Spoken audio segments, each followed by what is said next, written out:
HP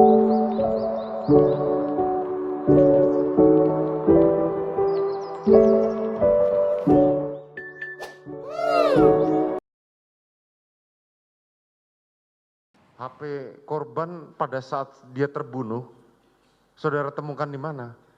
Di sakunya. Saya tidak menemukan HP atau mendekati mayat, yang mulia. Kan saudara diperintahkan untuk mencari HP. Saya tidak mendengar itu dan saya tidak melaksanakan untuk mencari HP-nya, yang mulia. Terus siapa yang mencari HP-nya? Saya tidak tahu, yang mulia.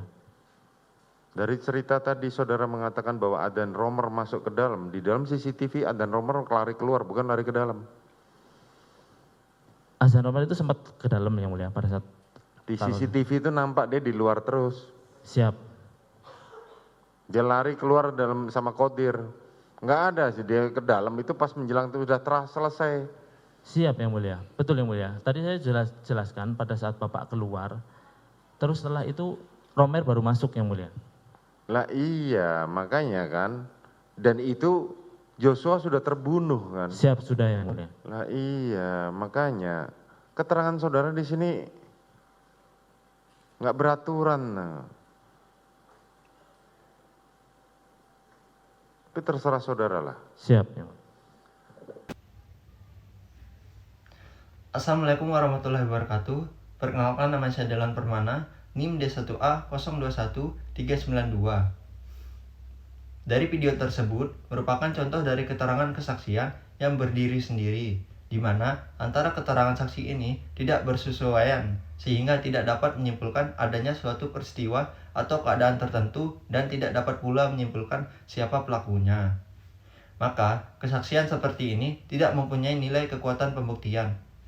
Tindakan hakim untuk mengambil putusan terhadap adanya kesaksian yang berdiri sendiri dalam proses persidangan, hakim akan melakukan atau mencari alat-alat bukti lainnya yang sah untuk memenuhi batas minimum pembuktian, yang nantinya akan dijadikan dasar pertimbangan bagi hakim dalam menjatuhkan putusan. Sekira begitulah menurut saya atas keterangan kesaksi yang berdiri sendiri. Wassalamualaikum warahmatullahi wabarakatuh. Assalamualaikum warahmatullahi wabarakatuh. Perkenalkan, saya Firman Muntaha, NIM D1A 021415. Pada kesempatan kali ini, saya akan menyampaikan materi yang kedua, yaitu mengenai keadaan seorang saksi memberikan keterangan tanpa hadirnya seorang terdakwa di dalam ruangan persidangan. Hal ini bisa terjadi karena majelis hakim berpendapat bahwa saksi tidak dapat memberikan keterangan secara bebas ataupun merasa tertekan karena hadirnya terdakwa di dalam ruangan persidangan.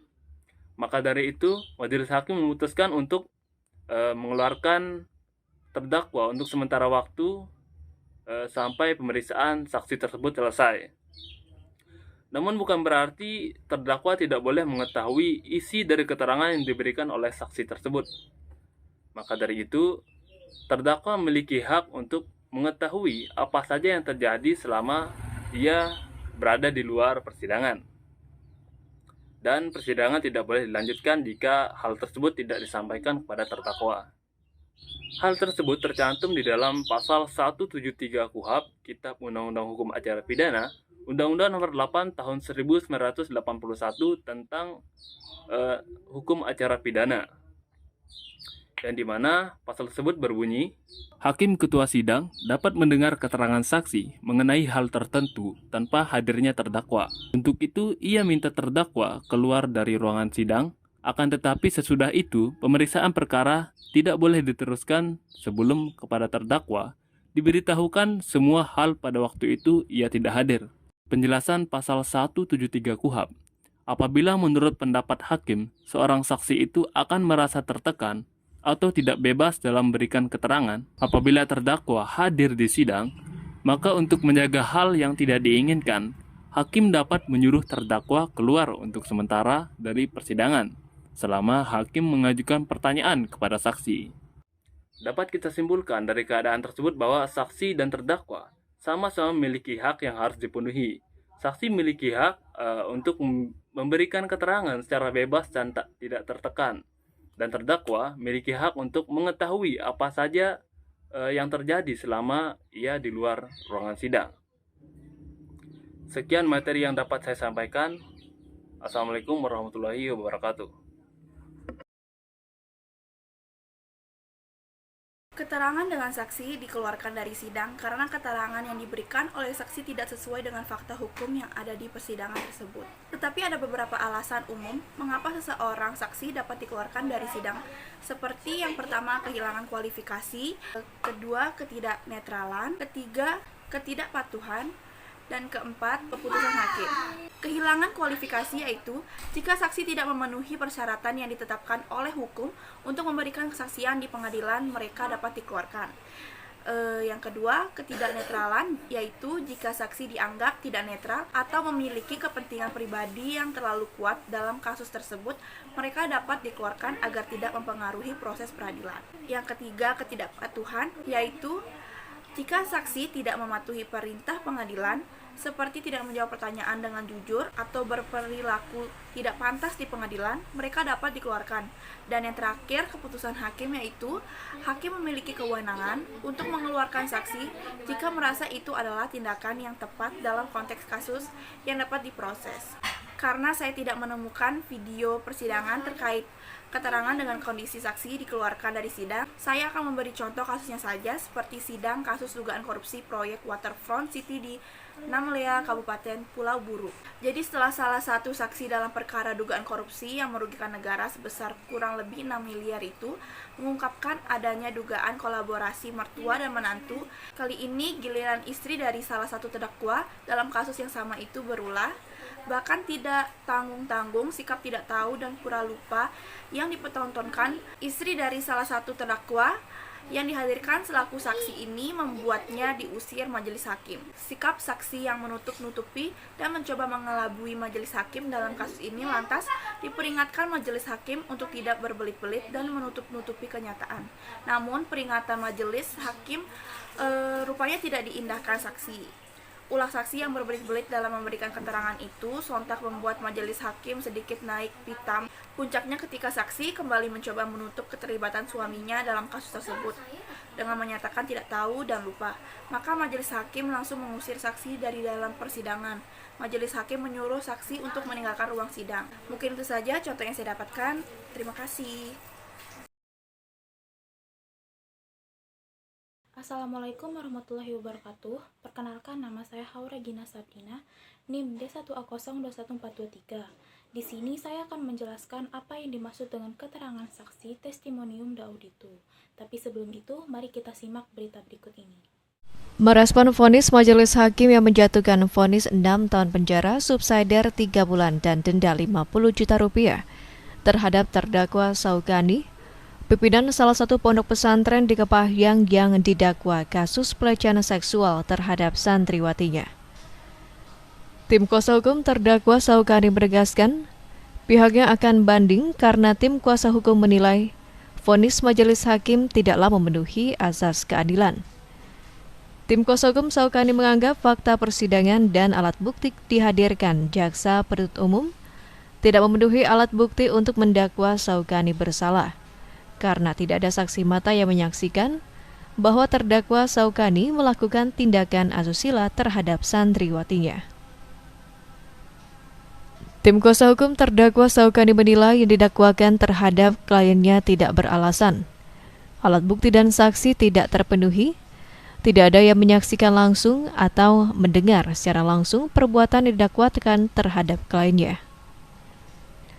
Kuasa hukum menilai keterangan saksi yang memberatkan kliennya di persidangan merupakan tindakan testimonium de auditu. Beberapa saksi yang dihadirkan hanya mendapatkan informasi dari orang lain, bukan melihat, mendengar langsung peristiwa yang didakwakan terhadap Saugani. Ketua Tim Penasihat Hukum terdakwa Saugani, Dede Frastian, menegaskan pihaknya sudah berkoordinasi untuk melakukan banding, meminta keadilan terhadap terdakwa Saugani dengan materi tersebut.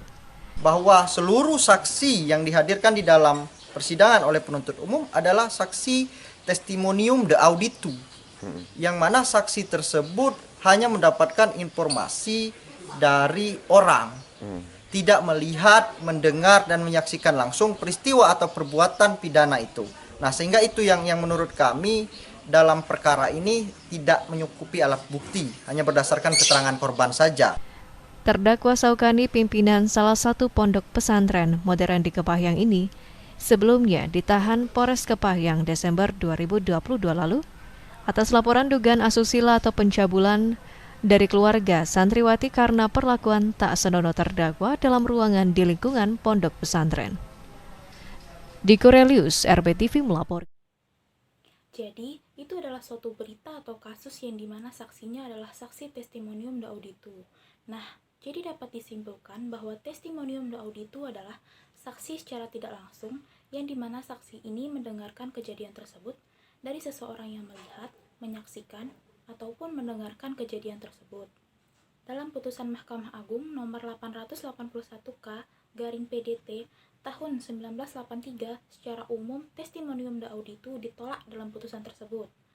Lalu, pada putusan Mahkamah Agung nomor 308K/PDT tahun 1959, dalam putusan tersebut, testimonium dauditu dikonstruksikan oleh hakim sebagai persangkaan.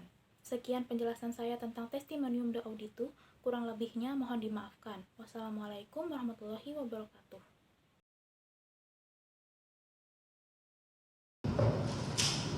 Baradae adalah seorang anggota Polri yang terikat oleh kewajiban untuk mengikuti perintah atasan, termasuk saat diperintah untuk menembak orang. Bagaimana Saudara Ali melihat tersebut dari sudut pandang etika?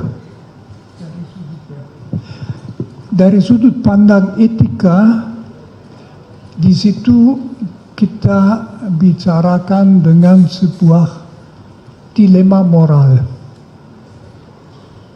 Di satu pihak, harusnya dia tahu bahwa yang diperintahkan itu tidak boleh diperintahkan.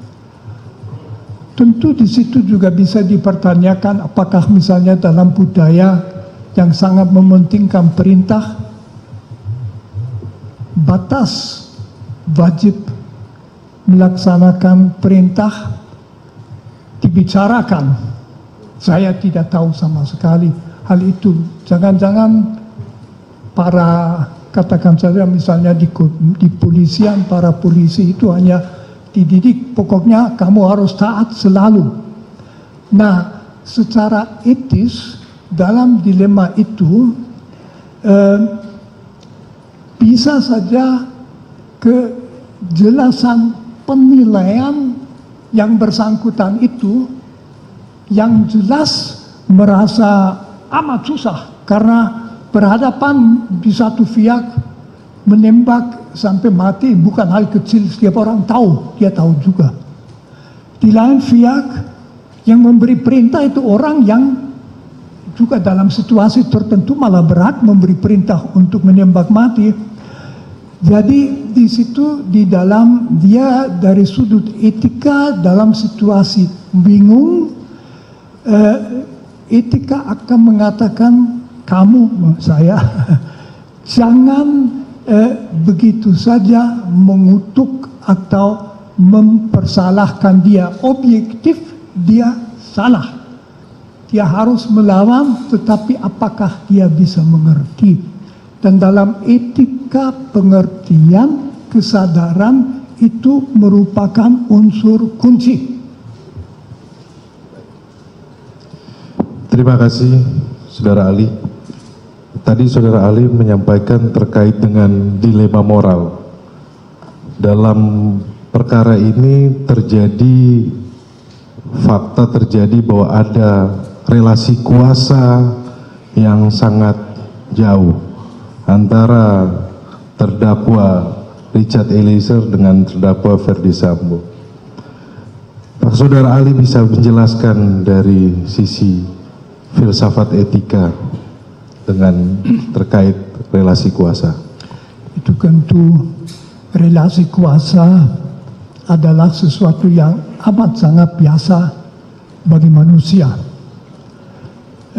Relasi kuasa pada dasarnya adalah bahwa orang berada dalam situasi di mana dia atau berwenang memberi perintah yang harus ditaati atau dia wajib melaksanakan perintah. Relasi kekuasaan itu umum di dalam bisnis, di perguruan tinggi, dalam ya di keluarga mungkin tidak, tapi lewat bagi anak, di dalam setiap organisasi tentu ada struktur, ada atasan, atasan paling atas dan sebagainya. Jadi relasi kekuasaan adalah situasi. Kalau kita ambil kepolisian, tentu saja relasi kekuasaan itu sangat penting karena fungsi polisi di dalam masyarakat juga sangat penting.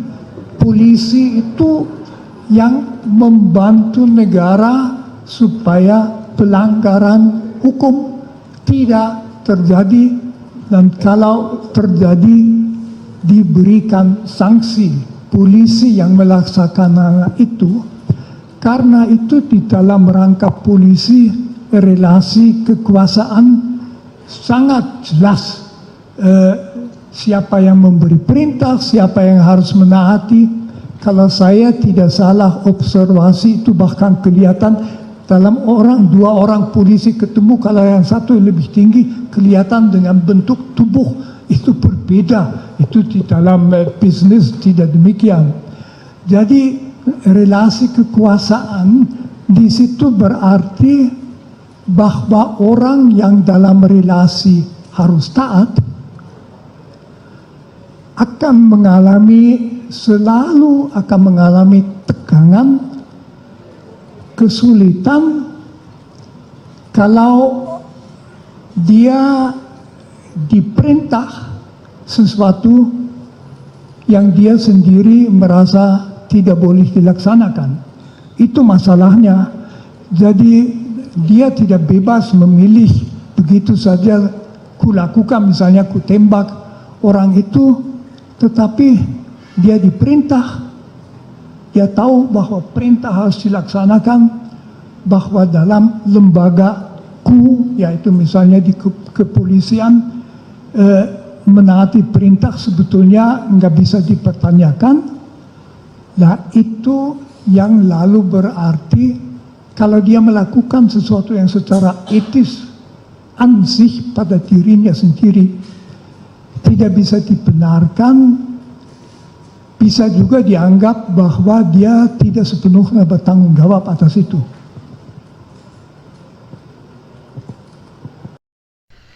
Assalamualaikum warahmatullahi wabarakatuh. Perkenalkan, saya Elsa Putri Febriarta, NIM D1A021405. Dalam hal video tersebut merupakan kasus pembunuhan Brigadir Nofriansah Yosua Huta Barat atau Brigadir J. Dalam sidang yang digelar di Pengadilan Jakarta Selatan tersebut, Baradae Richard Eliezer Pudihang Lumiu atau Baradae selaku terdakwa menghadirkan saksi meringankan atau saksi are the charge. Untuk diketahui, saksi meringankan yang dihadirkan merupakan ahli. Salah satunya adalah budayawan yang sekaligus guru besar Sekolah Tinggi Filsafat Dria Karya yang merupakan Pren Magnis Suseno. Dalam hal saksi, terdapat beberapa saksi yang bisa dihadirkan dalam persidangan. Salah satunya adalah saksi meringankan atau saksi are the charge. Saksi meringankan merupakan saksi yang diajukan oleh terdakwa untuk memberikan pembelaan yang menguntungkan terhadap terdakwa. Hal tersebut dijelaskan dalam pasal 65 KUHP yang bunyinya adalah sebagai berikut. Tersangka atau terdakwa berhak untuk mengusahakan dan mengajukan saksi atau seseorang yang memiliki keahlian khusus guna memberikan keterangan yang menguntungkan bagi dirinya. Dalam video tersebut, Guru Besar Filsafat Moral Romo Magnis Suseno menilai terdapat dua unsur yang dapat meringankan Richard Eliezer atau Baradae terkait tindakannya melaksanakan perintah Verdi Sambo untuk menembak Nofriansah Yosua Huta Barat atau Brigadir J. Hal itu disampaikan Romo Magnis saat dihadirkan tim penasihat hukum Baradae sebagai ahli meringankan dalam sidang kasus pembunuhan berencana terhadap Brigadir J. Romo Magnis berpendapat, unsur pertama yang dapat meringankan adalah kedudukan Richard sebagai anggota Polri berpangkat rendah, yakni Bayangkara tingkat 2 atau Barada. Menurut dia, pangkat rendah Baradae yang ketika itu berhadapan dengan Ferdi Sambo yang kala itu menjabat Kepala Divisi Profesi dan Pengaman Polri berpangkat bintang 2 membuatnya terpaksa untuk melaksanakan perintah atasannya tersebut. Menurut Romo Magnis, perbedaan pangkat antara Baradae dengan Ferdi Sambo membuat Richard mengalami dilema moral terhadap tindakannya melaksanakan perintah untuk menembak Brigadir J.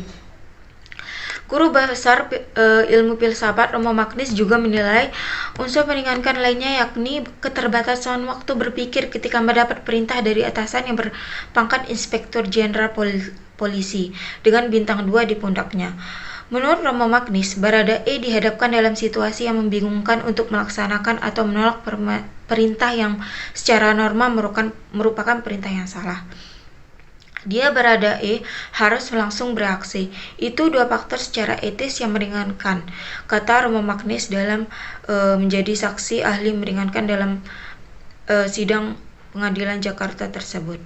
Sekian yang dapat saya sampaikan. Wassalamualaikum warahmatullahi wabarakatuh.